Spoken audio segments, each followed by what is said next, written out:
Bien, vamos a hablar de la acusación constitucional. Queremos profundizar en este tema con una conversación con Luis Bobadilla.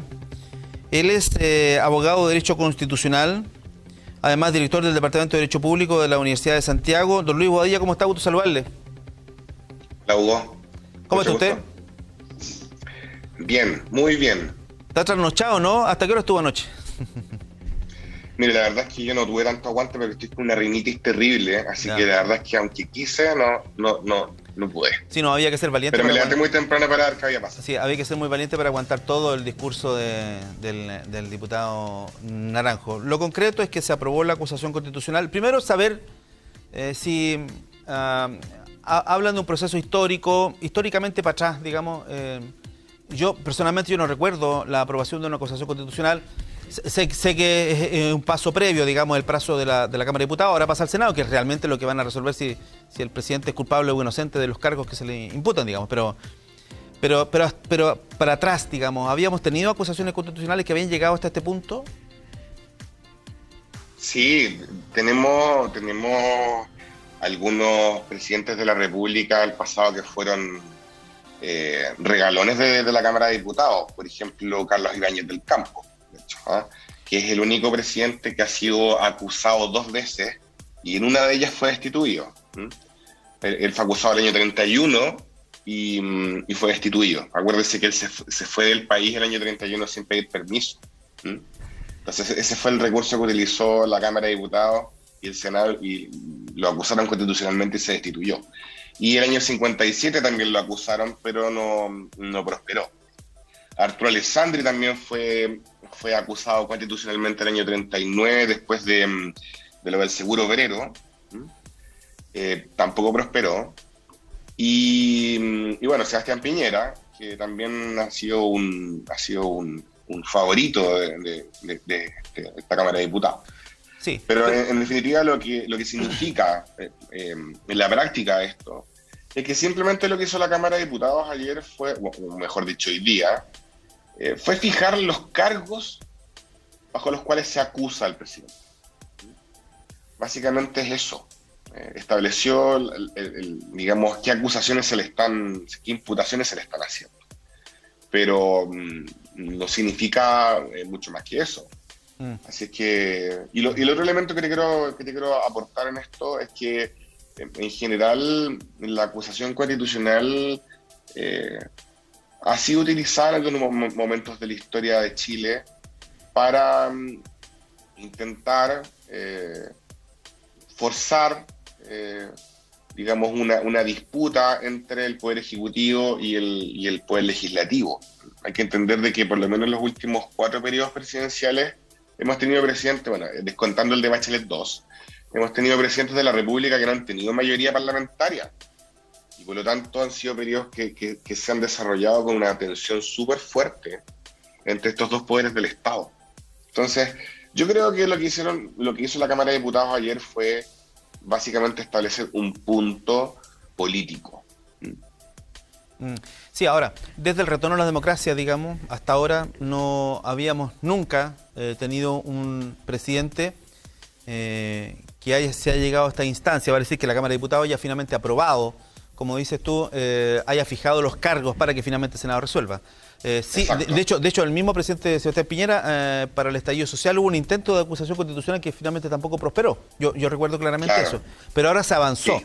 El tema sí se ve más complejo en el Senado. Yo entiendo, los analistas han hecho sus análisis, han contado en buen chileno, y no estarían los votos por lo menos en el Senado. Tendría que pasar algo muy extraordinario para que finalmente 5 o 6 parlamentarios de derecha que se necesitan, que voten en contra del presidente, digamos, para que pase. De otro modo, la verdad es que esto no va a quedar más que en un punto político, entiendo yo.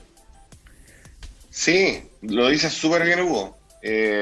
Mira, para que la audiencia y todos lo tengamos súper claro, más allá de todo lo que nosotros podamos decir, en términos políticos, en términos jurídicos, la acusación constitucional es un proceso de destitución. Y aquí lo que importa, más allá de los discursos, de los argumentos jurídicos, de la puesta en escena, lo que importa es si tú tienes o no tienes los votos.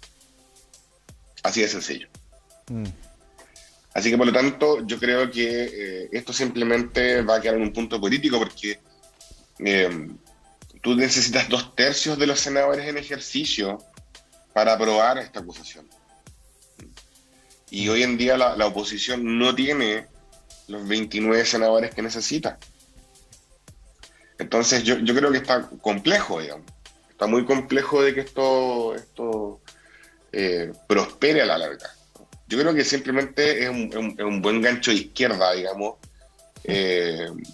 para la fase final de la gestión de Sebastián Piñera. Como punto político es muy potente. Esto va a quedar en la historia, como tú decías. O sea, desde la vuelta a la democracia esta es la primera vez que un presidente de la República se le pone, digamos, entre la espada y la pared. Esto no es menor. Yo creo que quizás va a ser quizás el aporte de este proceso.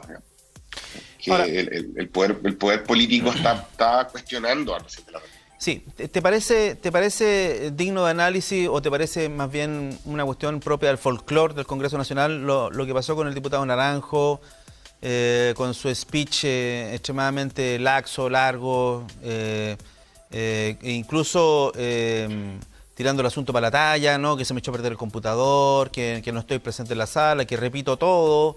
Imagino que en redes sociales tú ayer viste seguramente todas esas cosas. ¿Te parece digno de análisis eso o te parece que es parte del folclore nomás y eso al final no va a tener ninguna trascendencia?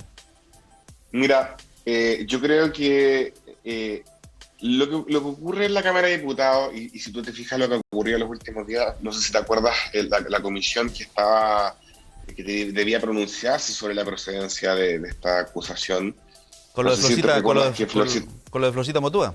Exactamente, ¿no? Que le empezó a recitar unos poemas, empezó a cantar. La luz, que me baja la luz. Claro, exactamente. Mira, la Cámara de Diputados en general siempre ha sido, históricamente, ha sido acusada de ser la expresión de un bajo momento, digamos, o de un bajo nivel moral, intelectual. Así que, por lo tanto, yo creo que esa acusación ha sido, digamos, una constante en la historia de Chile, ¿no? Así que, la verdad es que esto fue una estrategia. La gente tiene que entender esto. Esto fue una estrategia. Porque básicamente, para tener los 78 votos que necesitaban, tenían que estar la mayor cantidad de diputados de oposición disponibles. Como Boric está enfermo, Giorgio Jackson estaba con aislamiento preventivo, sí, junto con Sabac. Sí. Entonces, lo que hizo en buen chileno, Naranjo, fue hablar lo más posible para que se pudiesen cumplir los plazos y tanto Jackson como Sabac pudiesen presentarse al hemiciclo para votar. Así de sencillo. Y para eso necesitaba hablar 15, 16 horas y así lo hizo. Esto en Chile es poco común, pero en Estados Unidos ocurre harto. Creo que hay un récord en Estados Unidos de un senador, un representante que habló 24 horas y un poquito más, continuo. Esperando a alguien. Claro, pero en el fondo, ¿qué es lo que buscaba Naranjo? Era impedir que el debate se cerrara. Porque si se cerraba el debate, tenían que ir necesariamente a la votación. Entonces, tenían que hacer el tiempo, básicamente.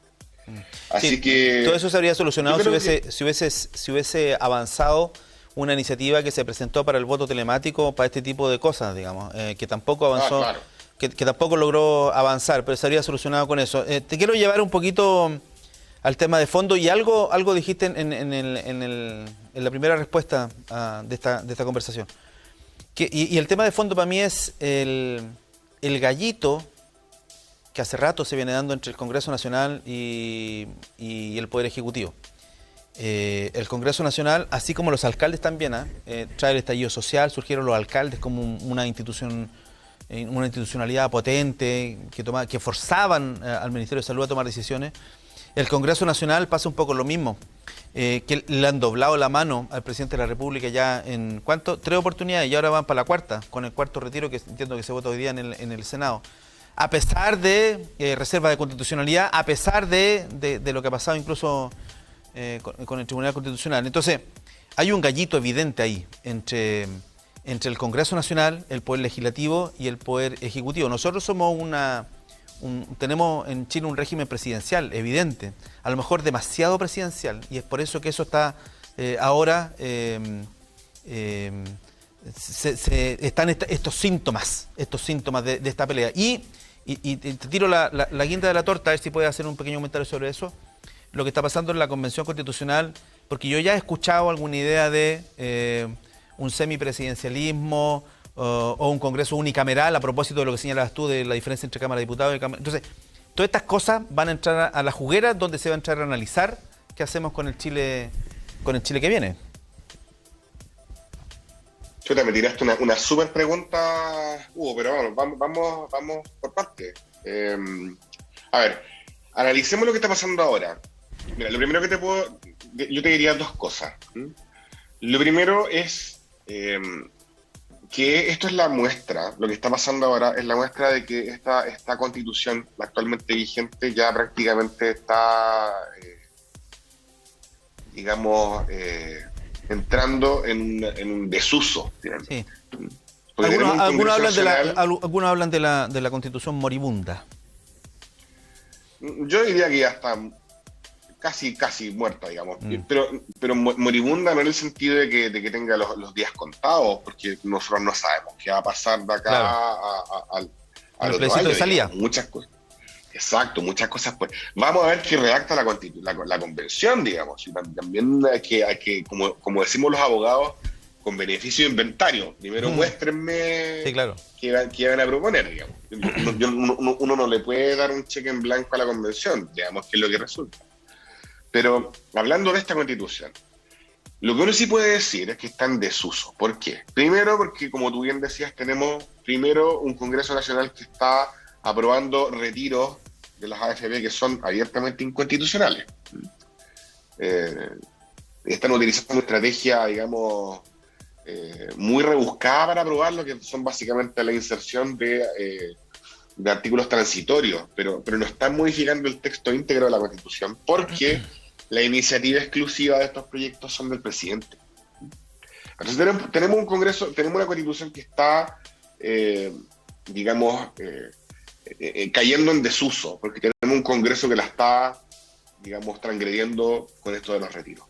Por otra parte, tenemos un modelo de poder, un modelo de gobierno que es el presidencialismo reforzado, que hoy en día en Chile está también cojo, y me voy a explicar por qué. El modelo que contempla esta Constitución es el de un presidente muy fuerte, con muchas atribuciones, y que básicamente es el gran motor y el árbitro de la política en Chile, ¿cierto? Para ello, necesita un Congreso Nacional con el cual concurre conjuntamente a la formación de las leyes. Y necesita básicamente un Congreso colaborador. ¿Bien? Ahora, ¿cuál era el esquema original que tenía pensado esta Constitución para que fuese un Congreso colaborador? Bueno, estaba el sistema binominal, el demonizado sistema binominal, que en síntesis, ¿a qué obligaba? Obligaba al mundo político a orquestarse en dos grandes bloques, que no podían aplastarse el uno al otro. Y por lo tanto había que negociar. A discutir. Claro. Exactamente. Claro. La famosa y también demonizada política de los consensos. ¿Bien? Entonces, bajo ese esquema es que tú podías tener un presidente con muchas atribuciones, porque el presidente estaba tranquilo, tenía el frente de la discusión legislativa era un frente de negociación, de acuerdo. Por lo tanto, el presidente podía dedicar todas sus energías a otras tareas. Después de la reforma electoral y de la entrada al sistema DONT, lo que se produjo fue básicamente la destrucción de estos dos grandes bloques y la aparición de múltiples partidos pequeños. Entonces ahora tú tienes un pluripartidismo y básicamente es muy difícil negociar. De hecho, para la propia oposición, unida por el odio al presidente de la República, es súper complejo unirse. ¿Bien? Entonces, por eso es que también este sistema está muy cojo. Porque ya no tiene el sistema binominal, ya no tienes dos grandes bloques, y por lo tanto básicamente es una guerra de guerrillas el Congreso Nacional. Así que eso por un lado con respecto a lo que está pasando hoy en día con la Constitución actual y con el sistema que tenemos hoy en día. Ahora, también a propósito de la nueva Constitución, lo que está en discusión hoy en día es, bueno, cambiemos el modelo de gobierno, establezcamos un semipresidencialismo, un parlamentarismo. Yo la verdad es que creo que establecer un sistema parlamentario en Chile es correr un riesgo muy grande, ¿no? Porque en un sistema parlamentario todos los poderes del Estado dependen del Parlamento. Si no es un Parlamento con un nivel de madurez, de cultura y de educación cívica mínimo, lo que te va a ocurrir finalmente es que vas a tener un país ingobernable, ¿no? Requiere de democracias muy maduras. En Chile nosotros tuvimos una experiencia pseudo-parlamentaria. Yo te iba a decir eso. Tuvimos un parlamentarismo y eso no terminó muy bien. Ahora, eso fue hace harto rato atrás, la verdad. Sí, pero la verdad es que tú, finalmente, en este periodo de guerra de guerrillas que hemos visto entre el Congreso y Sebastián Piñera, básicamente hemos podido apreciar fenómenos muy parecidos de lo peor del parlamentarismo de finales del siglo XIX. O sea, tenías una pluralidad de partidos que le costaba mucho organizarse, y por lo tanto cuando tú tienes un parlamentarismo con muchos partidos que no se pueden organizar, tú no puedes formar un gobierno de partida. O sea, hay que entender, en los sistemas parlamentarios los gobiernos se sostienen en base a una coalición que está en el Congreso. Si tú no tienes una coalición, que es algo que este sistema electoral no permite, es muy difícil que se mantenga un gobierno. Y por lo tanto vas a tener gobiernos que vas a tener dificultad para formar gobierno y para que esos gobiernos se mantengan en el tiempo. Entonces, un parlamentarismo me parece algo... sería confiar demasiado en la clase política que tenemos hoy en día. Sería a lo mejor dar un paso muy grande, dices tú. Es que es demasiado, finalmente. Además, yo no sé si tú te has dado cuenta, pero cada vez que hay un gran problema en Chile, lo que sea, la gente de inmediato piensa en el presidente, ¿cierto? Claro. ¿Por qué el presidente no toma, por qué no viene? ¿Por qué no toma decisiones? O me acuerdo hace muchos años atrás había una niñita que tenía una enfermedad terminal y le pidió a la presidenta Bachelet que ella la autorizara a recibir la eutanasia. Y la presidenta no tenía nada que ver, en el asunto, pero bueno. Nada que ver, o sea, no tiene ni herramientas, no, la claro. gente, sí. digamos, es la cultura nacional, finalmente. Nosotros estamos muy acostumbrados a un presidente, ¿no? Entonces, pasar a otro extremo, hay que entender esto. En un sistema parlamentario, los gobiernos dependen del Congreso y de las alianzas que se dan en el Congreso. Y por otra parte, digamos, el Poder Ejecutivo deja de funcionar como nosotros estamos acostumbrados. Habría un jefe de gobierno, que es el que depende del Congreso, y además el régimen parlamentario requiere de una gran figura, que es el jefe del Estado. En Inglaterra, por ejemplo, sí, es claro. la reina. En España, el rey. Estamos todos pensando en la figura de Inglaterra, pero estamos a años luz de eso. Ya estamos terminando esta conversación, Luis. Una pequeña reflexión sobre lo que crees tú va a pasar en el Senado. Hoy día se conocían algunos antecedentes de otras negociaciones de la familia Piñera en minera, 11 inversiones particularmente. Yo creo que hay una idea de ahí porque ahora comienzan las negociaciones para lo que va a ser el Senado, pero eso se ve muy difícil. ¿Tú lo ves muy difícil por lo menos ya para ir terminando, Luis? Yo lo veo complejo. Siempre